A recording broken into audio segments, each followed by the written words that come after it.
आसमान फटकर टूट रहा था और बिजलियां तीतर बीतर हो रही थी। कहीं कड़कड़ाहट के साथ बिजली टूटकर गिर पड़ी। हाय, उस बिजली को कहीं और टूट पड़ना था। मुझे घर जाना है, मेरी माँ मुझको ढूंढती होगी।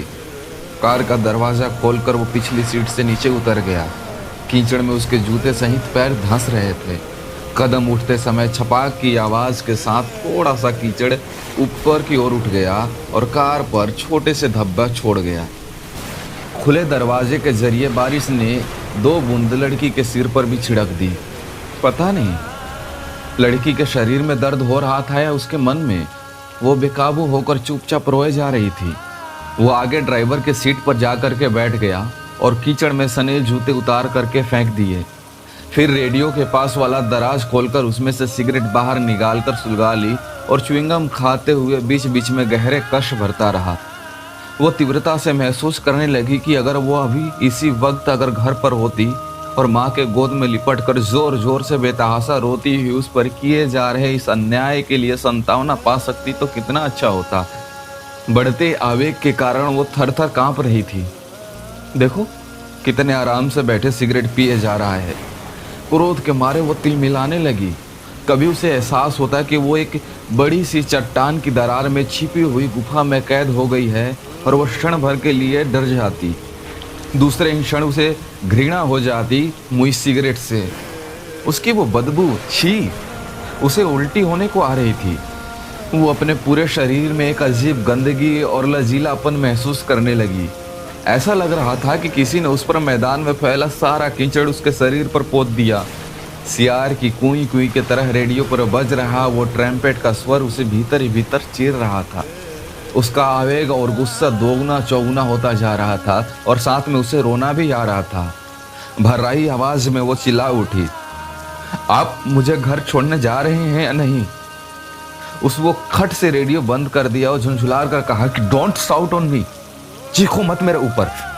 लड़की ने अपने दोनों हाथ उसके आगे जोड़ दिए और उदासी होकर के निहायत अजीज स्वर में कहा, मेरी माँ मुझे ढूंढती होगी।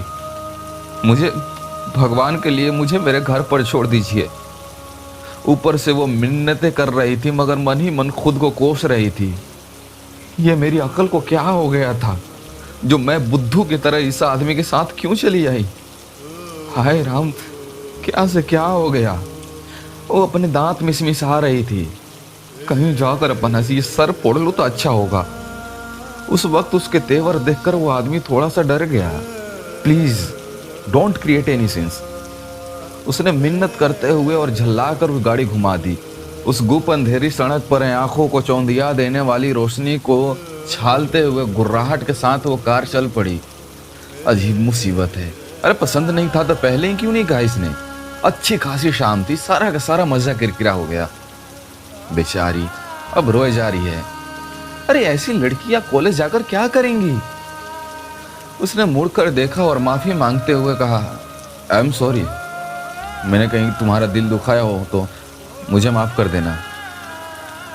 उसने फैसला कर लिया था कि अब वो उसे घर पर छोड़ देगा और इस घटना को हमेशा के लिए भूल जाएगा। वो बेहद तेजी के साथ गाड़ी चलाने लगा। बारिश अब भी हो रही थी। उस सुनसान ट्रंक रोड को पीछे छोड़ करके गाड़ी आगे बढ़ने लगी। फिर सफ़ेद धारियों वाले बड़े चौड़े रास्ते पर और उसके बाद फिर उस बड़े बाजार के बीच वाली सड़क पर गुजरने लगी।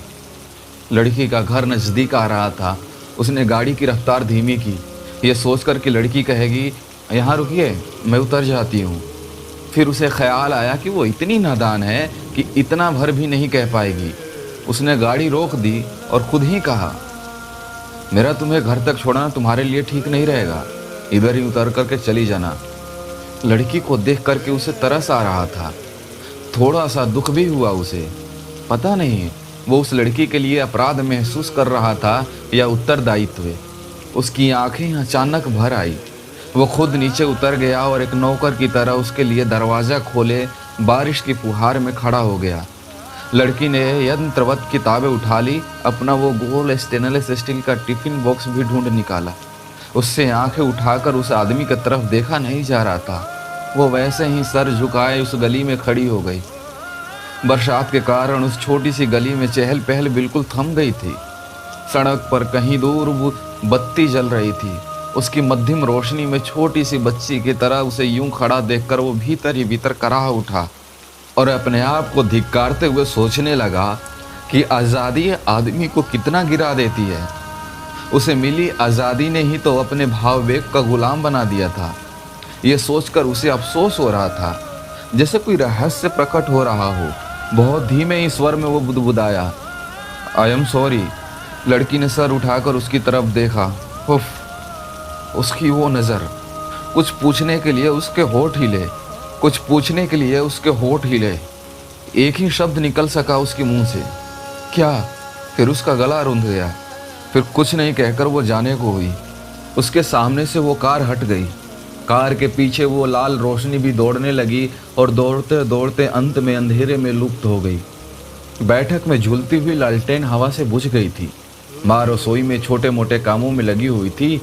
बैठक में अंधेरा देखकर वो लालटेन को फिर से जला लाई। लालटेन को किल पर टांगते हुए उसकी नज़र अनायास ही बैठक वाली घड़ी पर पड़ी। 7:30 बजते देखकर वो पल भर के लिए ठिठक गई। उसने पीछे मुड़कर देखा तो लड़की सीढ़ियाँ चढ़ रही थी। बारिश में भीग कर आती बेटी के बिखरे बालों और अस्त व्यस्त कपड़ों को देखकर माँ का दिल धक रह गया। एक क्या रूप बना रखी है रे, भूतनी बनकर आ रही है। वो यंत्रवत बैठक में आ गई और फिर मूर्तिवत खड़ी हो गई।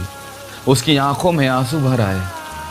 माँ, उसने कहा और फिर वो बस माँ के कंधों पर अपना मुंह गाड़ करके उससे लिपट करके बिलख बिलख करके रोने लगी।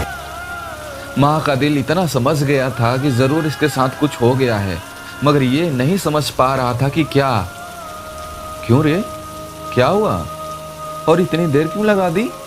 अरे रो मत, कह दे क्या हो गया, बताओ तो सही। जिस दर्द के मारे उसकी बेटी उससे लिपट कर छटपटाते हुए रो रही थी, उसका कारण मालूम न होते हुए भी माँ ने इतना तो समझ गई थी कि उसकी बेटी के दिल में कोई दर्द है, और इतना एहसास उसकी आंखों में आंसू लाने के लिए काफ़ी था। उसने अपने आंचल से अपनी आंखें पोंछ ली और बेटी का पीठ प्यार से थपथपाते हुए पूछा, क्यों री, बता ना, तू इस तरह क्यों रो रही है? अच्छा बता तो तू। लड़की से माँ के तरफ नहीं देखा जा रहा था। उसी तरह माँ के कंधों पर मुंह रखे सिसक सिसक कर माँ के कानों में उसने सारी बातें बताने लगी। जैसे ही उसने बुदबुदाते हुए कहना शुरू किया, माँ ने चौंकर झट से बेटी को खुद से अलग कर दिया और क्रुद्ध होकर अपनी बेटी की तरफ इस घृणा के साथ देखने लगी जैसे कोई किसी शापित नीच औरत के तरफ देखता है। बेचारी कहे जा रही थी, मूसलाधार बारिश हो रही थी, बस आ नहीं रही थी तो मैं कार में बैठ गई। वो कहीं जंगल जैसी जगह थी, एकदम सुनसान, एकदम अंधेरी। बारिश के बावजूद भी मैं भाग आती, मगर मुझे रास्ता मालूम नहीं था माँ, मैं क्या करूं? फिर उसके बाद ओह माँ, फिर उसने फिर मुझे। उसकी बात खत्म होने से पहले ही माँ ने उसके गालों पर एक जोर का भरपूर तमाचा जड़ दिया। मार इतनी तेज थी कि उसकी आंखों के सामने अंधेरा छा गया और वो बैठक के कोने में जा गिरी। हाथ की सारी किताबें फर्श पर इधर उधर बिखर गई। वो स्टेनलेस स्टील का टिफिन भी घर घड़ कर की आवाज के साथ लुढ़कता हुआ कहीं जा गिरा। क्यों रे मुंहजली, तूने मुझे बर्बाद कर दिया, कहकर चिल्लाते हुए उसके होठ खुले के खुले ही रह गए। उस मकान में और भी 3-4 परिवार रहते थे। धमाका सुनकर पिछवाड़े रहने वाली भाभी भागी भागी आ गई। क्यों रे, क्या बात है? आंचल से अपना गीला हाथ पोंछती हुई वो सीधी बैठक में आ गई। कुछ भी नहीं, इस मूसलाधार बारिश में क्या खास जरूरत थी? देखो कैसी भीग गई है। और पानी की तरह पैसा बहाकर पढ़ाते हैं इनको। इन इम्तिहान के दिनों में ये कहीं भीग कर बीमार बैठ गई तो क्या होगा? खैरियत है कि इसका भाई यहाँ पर नहीं है, अगर होता ना इसकी बखिया उधेड़ देता।